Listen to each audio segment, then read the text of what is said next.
My name is Maria. I am 35 years old. I live in a small village. Life here is quiet, and most days are long.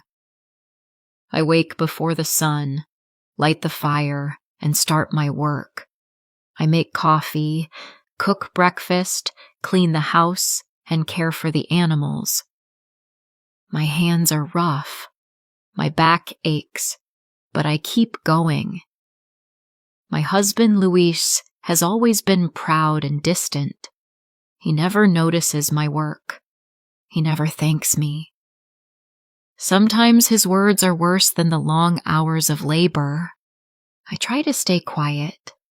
I tell myself that love can fix everything, even him. One afternoon, the tension between us grew too much. "Maria," he said, his voice sharp. "Why is the house still not perfect? The yard is messy. The bread is not ready yet." "I have been working since before sunrise, Luis," I replied, trying to keep calm. "I washed the clothes, fed the animals, prepared breakfast, and still you complain." He frowned. "I deserve more than this. I work hard too. I should not have to see this every day." "You never notice anything I do," I said, my voice rising. "You never ask me how I am. You only count what is missing." He slammed his hand on the table. "I need a life with more light. I cannot stay here. This house, this village, it is too small for me." I felt my heart break, but I stayed silent. I had learned that crying would not stop him. A few days later, he left. He packed a small bag and walked out without looking back. I did not beg. I did not cry.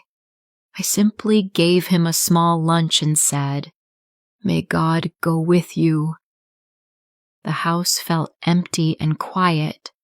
For a moment, I thought I could not survive, but I had no choice. Life went on. Months turned into years. The seasons changed, and my house slowly came alive again. I woke each morning before the sun, milked the cows, fed the chickens, and tended my small orchard. I baked bread and sold it at the village market. Every coin I earned went into a jar hidden in rice. Some days were hard.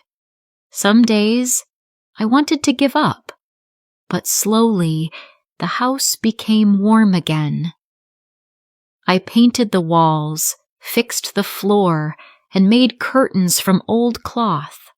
The orchard grew fruit. The chickens multiplied. The village began to notice me. Women asked for advice. Men nodded when I passed. Children ran to greet me or ask for bread. I did not seek praise. I only worked honestly. One morning, a man came to my door. He was thin and tired. His clothes were worn and dirty. His beard had grown long, and his hair fell into his eyes.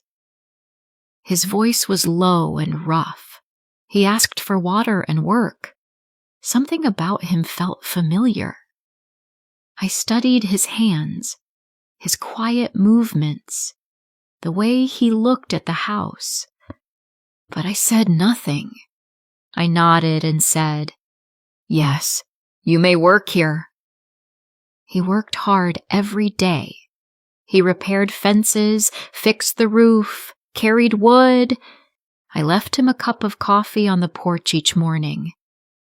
He thanked me only with his eyes. I began to notice small habits and gestures that reminded me of someone I once loved. Yet I waited silently, unsure. Slowly, he told me his story. He had been proud once. He had everything, but he lost it all. He said he had left someone he loved and treated her badly. He said he had no one left. Every word cut deep. My heart tightened, but I kept working. Weeks passed. One day, while he worked, he paused and looked around.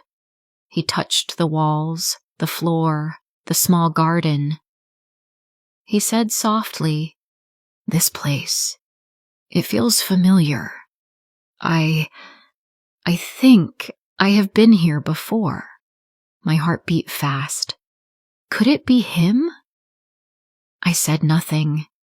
I continued my work, careful not to show my thoughts. Later, I invited him to eat lunch. The bread was warm. The soup smelled good. He looked around and saw an old photograph on the wall. A young woman, her face soft, her eyes the same as mine. He stared for a long moment. His hands shook. His voice trembled. It cannot be. Is it really you?" "Yes," I said calmly. "I am the woman you left." He sank onto a chair. His head hung low. I do not deserve forgiveness," he said. "I do not even deserve to see you." I placed my hand on his shoulder. Forgiveness is not for those who deserve it. It is for those who need it. He looked up slowly. Tears ran down his face. I let him cry. No words could heal the past. Only time could. After that day, he stayed and worked with respect. He helped with the house and farm. He listened to my advice. He laughed softly at small things. He learned humility. I watched him quietly. I did not forget the past, but I forgave to free myself. Seasons passed. The orchard bore fruit each year. The chickens grew and multiplied. The house felt alive. Luis, he was gone forever, but the man who returned learned patience and respect. Sometimes we faced small disagreements. A fence broke. A basket of eggs fell, but we solved it together quietly. Life was not perfect, but it was real. I understood at last. Life is not about who hurts you or who leaves. It is about who stays, works quietly, and learns. Love is not about what you receive.